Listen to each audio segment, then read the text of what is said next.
Chillo there, H+III+T to boot that dang on time. Welcome to another edition of this is top 10. It's normally top 5, but that's a basket out of here or there. Shout out to the homie dang on Polly A. Fanton for challenging me. He said, H+III+T, make 10 reasons why Phil Jackson is a bum. What? I've been waiting on one of y'all to ask me this, gosh dang it. I don't know why I'm dying. I just had some Chick-fil-A, but that's not the end of there. Now, before this video starts, I do want to say to Phil Jackson, because I know you're watching, gosh dang it, and to any of Phil Jackson's immediate family, this is no personal attack on you. I just think, as Phil Jackson the professional, you're a friggin' bum, and here's 10 reasons why. Well, I go. Number 10 on my top 10 reasons why Phil Jackson is a bum. And let me clarify that this is as a president slash GM, or whatever you want to call him, of the New York Knicks. I'm sure as a coach, he was wonderful, obviously, and as a player, he's, has some championships. Good for him. But as the president of the Knicks, he's friggin' trash. But here's reason number 10. Oh, also, I've had passion fruit from Drake off More Life on repeat all day. That has nothing to do with anything, but it's neither here nor there.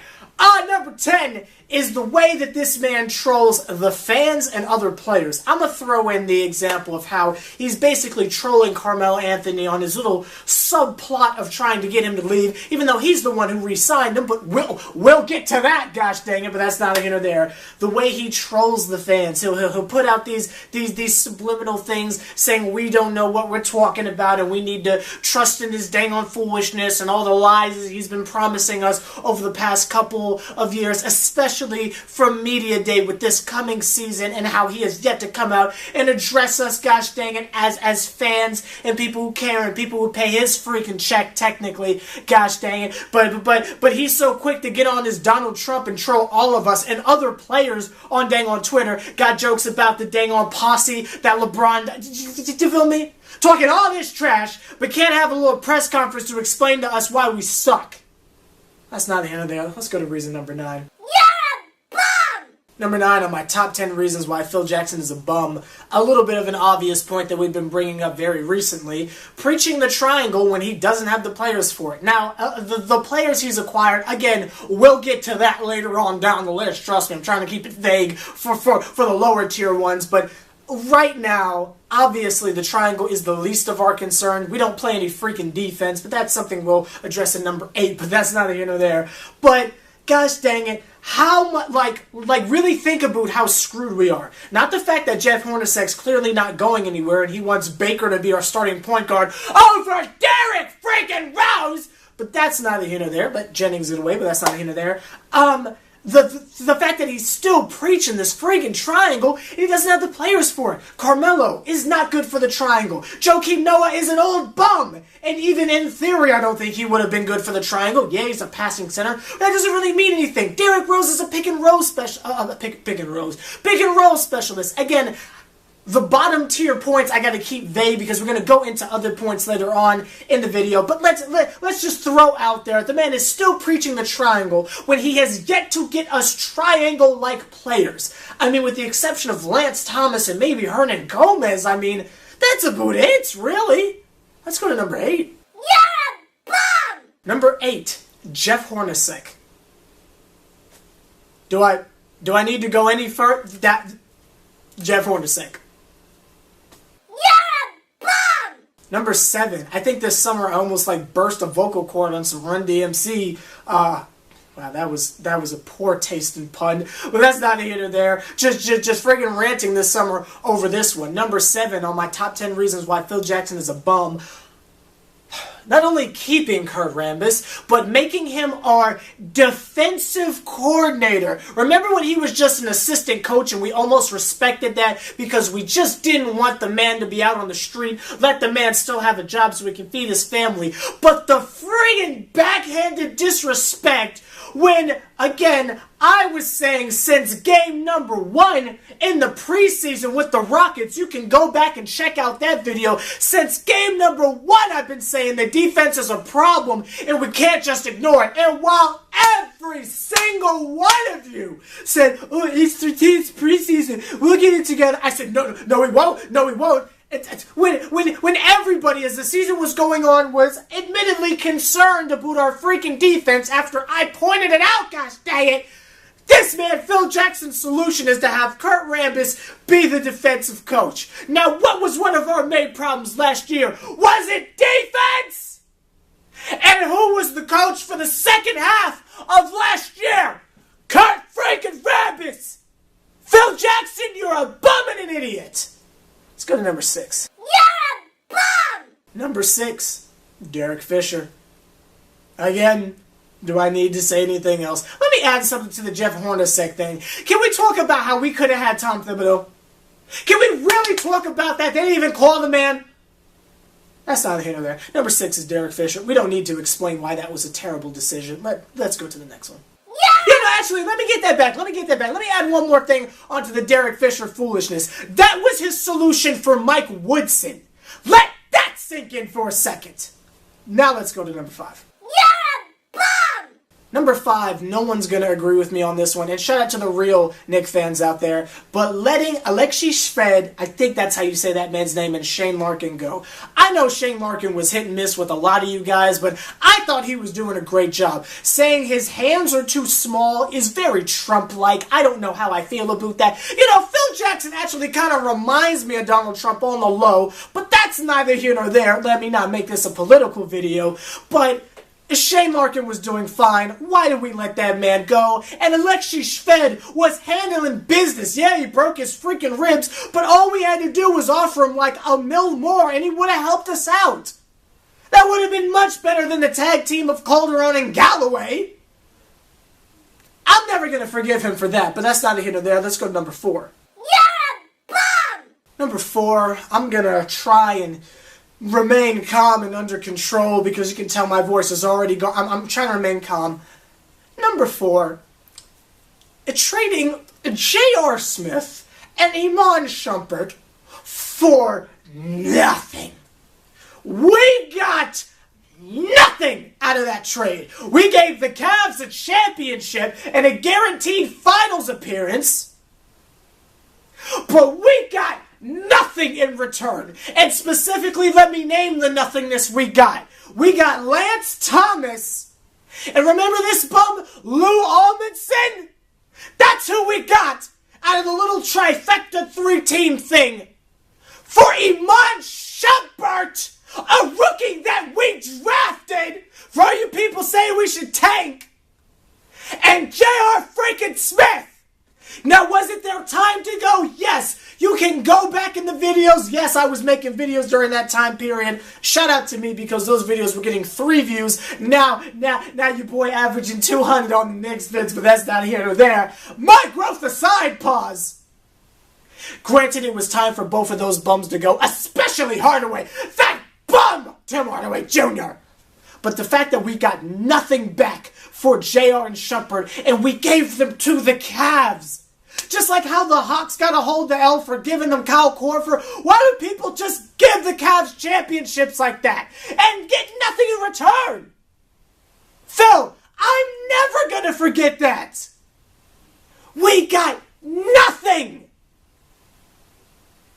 Let's go to the. You know what? I could bring up Tyson Chandler and his replacement with Samuel Dallenberg, but that's too easy. That's too easy. Let's go to the next one. You're a bum! Number 3. Speaking of rebuilding through the draft, because we just have such a good history with the draft and the Knicks. Gosh dang it! Oh, poor Zingers. Okay, 1 out of the last how many years has this worked out for us? Here's another example. Number 3, the third reason why on the top 10 of why Phil Jackson's a bum. Clay Anthony Early. How did that experiment go? Remember that? Now, yeah, the man got shot in the knee. I mean, that was messed up. But, y'all, how did that go? That was a Phil Jackson draft pick. Remember that? Remember that? He was supposed to be the next Melo. Remember that? I need to go in depth on how that one failed. Let's go to number 2. You're a bum! Number 2 on my top 10 reasons why Phil Jackson is a friggin' bum as a president. Oh, this one. Like, it's two-sided, and I want you to really hear me out on this. Trading Robin Lopez and Jaren Grant for Derrick Rose and Justin Holiday. Now, Derrick Rose is my favorite player, so this is no shade on Derrick. Justin Holiday's been coming through, no shade to them. But I loved Lopez. Out of all the bums last year that we had, the Aflala, all them bums, Lopez was the most consistent and did the most. Tackling, oh, I miss that guy. I miss I miss him so much. You know Rebecca miss him, but I got a theory about that, but that's not here nor there. I miss that man so much. But aside from personal bias aside, Derrick Rose does not fit with the triangle. He just doesn't. He's a pick and roll mastermind. And even to this day, Rose is still saying, I don't freaking get the triangle. And this is not one of the only people who've said that. Derrick Rose is so freaking slept on as a player. But I'm saying on the principle of Phil Jackson is running a team that runs the triangle, why would you get Derrick Rose if you know how he plays? What was the point of that? You gave up another draft pick. Again, that's why I say tanking isn't going to do anything. We're just going to trade away the players we get. That's what we always do. Not that I'm saying I'm upset we got Derrick. I love Derrick. He's my favorite player. You know what a pleasure is to get to watch him and Melo at the same time and I don't have to watch two teams? This is a blessing. This is a blessing, gosh dang it. But if Phil Jackson knew he had no intentions of switching for the triangle, what did you think you were going to get with Derrick? It just doesn't make any sense. I'm going to go to a related point in my number one. Let go. You're a bum! And my number one reason why Phil Jackson is a bum as a president, much like with the Derrick Rose signing, he re-signed Carmelo Anthony. Now, as you can see, I'm rocking a Carmelo Anthony shirt, which is technically a jersey at the same time, but I've got multiple. I would venture to say, even though I'm not the biggest fan of Melo nowadays, I would venture to say I have more Carmelo Anthony apparel than you have hoodies. Yes, you watching the video, I've got more of his stuff, shoes included. You know, take the shoes out, I've still got more Carmelo Anthony stuff. Take the posters away, I'm talking just straight apparel. I've got more Carmelo jerseys than you have hoodies. Now, I've got 45 hoodies. Yes, I've counted. But I've got more Melo jerseys than you have hoodies. So don't test me on my Melo fandom. He's a bum, but don't test me on that. I am not taking away from Carmelo's alleged abilities. Or lack thereof at this point. What I'm saying is for the same reasons as signing Derrick Rose. If this man knew 3 years ago now, almost 4, that we were going to continue to run the triangle offense. And you see how the man is trying to force Melo out by any means necessary. Why did we re-sign him? Why did you give him a no-trade clause? If you knew you didn't like him, and this is where we were trying to get him to coach. Remember that? And he said, I wouldn't coach a team with Carmelo Anthony. Melo's a bum. Why did you re-sign him? And then on top of that, why did you give him a no-trade clause? If you knew it wasn't going to work, why did you re-sign him? Why have you subjected us to this? You feel me? Nothing against Melo, nothing against Derrick, nothing against all the plethora of people we have seen come and go, coaches included. But if you knew this wasn't going to work based on what you want the team to be, Phil, why did you re-sign Melo and give him a no-trade clause? Just re-signing him is just stupid. I'm sorry. That was stupid. Knowing what we were finna be. But then giving him a no-trade clause, now trying to force him out. You're the one that gave him the no-trade clause. Don't take that out on Melo. Melo's giving his life for us. Literally. And his knees. He listens to Jumpman by Future and Drake and he actually tears up because Melo can't jump. He sits back and he's like, jumping, jumping, jumping. That boy's up to something. You did this. Like, comment, subscribe, H+III+T, see another Triple OG putting in as much work as me. Do me a favor pointing out. Let me know your top 10 reasons why Phil Jackson is a bum. Leave them down below. And I shouldn't have to say this again, but I know what half of the comments are saying. You didn't listen to what I freaking said.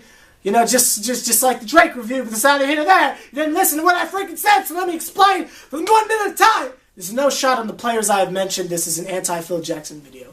So if I see anything down below saying, H+III+T, why you always hating on Melo? H+III+T, why you switching up on Derek? This is about Phil. I love Derek. I've got no issue with Melo. This is about Derek. I mean, about bacon bits. That's how I'm going to end the video.